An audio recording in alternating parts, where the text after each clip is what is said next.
নমস্কার বন্ধুরা, আজকে আপনাদের সাথে শেয়ার করতে চলেছি নতুনত্ব রেসিপি। যেদিন রান্নাবান্না করতে ইচ্ছা হবে না বা বাড়িতে সবজি যদি কম থাকে, তাহলে ঘরে থাকা মাত্রই দুটো উপকরণ দিয়ে বানিয়ে ফেলতে পারেন সবার জন্য এই সুন্দর সুস্বাদু রেসিপিটি। তাহলে রেসিপিটি দেখা যাক। প্রথমে মুসুরির ডালটাকে একটি পাত্রে ভালো করে ধুয়ে ফ্রিজ জলে ভিজিয়ে রেখেছিলাম আধা ঘন্টা মতন।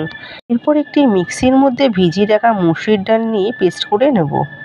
হয়ে গেলে একটি পাত্রের মধ্যে পেস্টটি ঢেলে নেব। এরপর ওই মিশ্রণের মধ্যে দিয়ে দেবো দুটি কাঁচা ডিম। তবে এখানে আপনারা ডিম দুটোর জায়গায় 3টে কি 4টেও ব্যবহার করতে পারেন। এরপর ঝালের জন্য দিয়ে দেবো 3 থেকে 4টে কাঁচা লঙ্কা। আমি এইভাবে ছুরির সাহায্যে কুচি করে কেটে নিচ্ছি। তবে আপনারা এখানে যেরকম ঝাল খান সেরকম ঝাল বুঝে কিন্তু আপনারা দিতে পারেন। আমার এই রেসিপি যদি ফেসবুক থেকে দেখে থাকেন তাহলে ফলো করে দেবেন, আর ইনস্টাগ্রাম থেকে দেখে থাকলে তাহলে লাইক ও শেয়ার করে দেবেন, আর ইউটিউব থেকে দেখে থাকলে সাবস্ক্রাইব করে পাশে থাকবেন। লঙ্কা কুচি করা হয়ে গেছে। এরপর দিয়ে দেবো আগে থেকে কুচি করে কেটে রাখা পেঁয়াজ, দেবো পরিমাণ মতন হলুদ আর স্বাদ মতো নুন, আর সাথে দিয়ে দেবো চিকেন মশলা। এই চিকেন মশলা দিলে কিন্তু স্বাদটা খুব ভালো হয়। সব কিছু খুব ভালো করে মিশিয়ে নেব। এখানে খুব ভালো করে সব কিছু মিশিয়ে নেওয়া হয়ে গেছে। এরপর একটি প্যান বসিয়ে তাতে 2 থেকে 3 চামচ তেল দিয়ে তেলটি বেশ ভালো করে গরম হয়ে এলে তখনই দিয়ে দেবো যে ব্যাটারটি বানিয়ে রেখেছিলাম সেটি পুরোটা দিয়ে দেবো। এরপর ঢাকনা চাপা দিয়ে মিনিট 2 রান্না করে ফিরে আসবো। এক পিঠ ভাজা হয়ে গেলে প্যানে তেল দিয়ে উল্টো পিঠ আবারও ভালো করে ভেজে নেব। তবে এটা ভাজতে কিন্তু খুব একটা বেশি সময় লাগে না।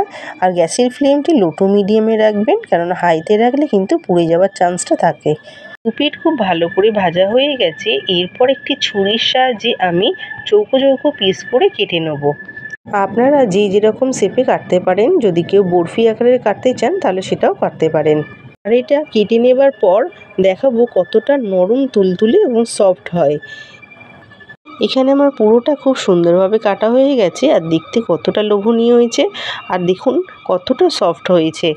এটা কিন্তু আপনি শুধু শুকনো ভাতও কিন্তু খেতে পারেন, খেতে কিন্তু খুব সুন্দর লাগে।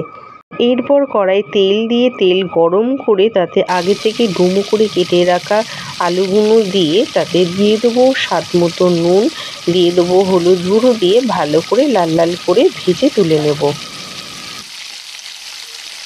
এরপর বাকি তেলের মধ্যে ফোড়নে দেবো তেজপাতা, শুকনো লঙ্কা, গোটা জিরে। সব কিছু ভালো করে ভেজে নিয়ে দিয়ে দেবো আগে থেকে কুচি করে কেটে রাখা পেঁয়াজ। সেটিকেও খুব ভালো করে ভেজে নিয়ে দিয়ে দেবো টমেটো পেস্ট। সব কিছু ভেজে নিয়ে দিয়ে দেবো স্বাদ মতো নুন, দিয়ে আবার সব কিছু মিশিয়ে নিয়ে দিয়ে দেবো মশলা দেওয়ার জল। এরপর গুঁড়ো মশলায় অ্যাড করবো হলুদ গুঁড়ো, লঙ্কা গুঁড়ো, ধনিয়া গুঁড়ো ও জিরে গুঁড়ো দিয়ে কষিয়ে রান্না করে নেবো যতক্ষণ না মশলা থেকে তেল ছাড়ে।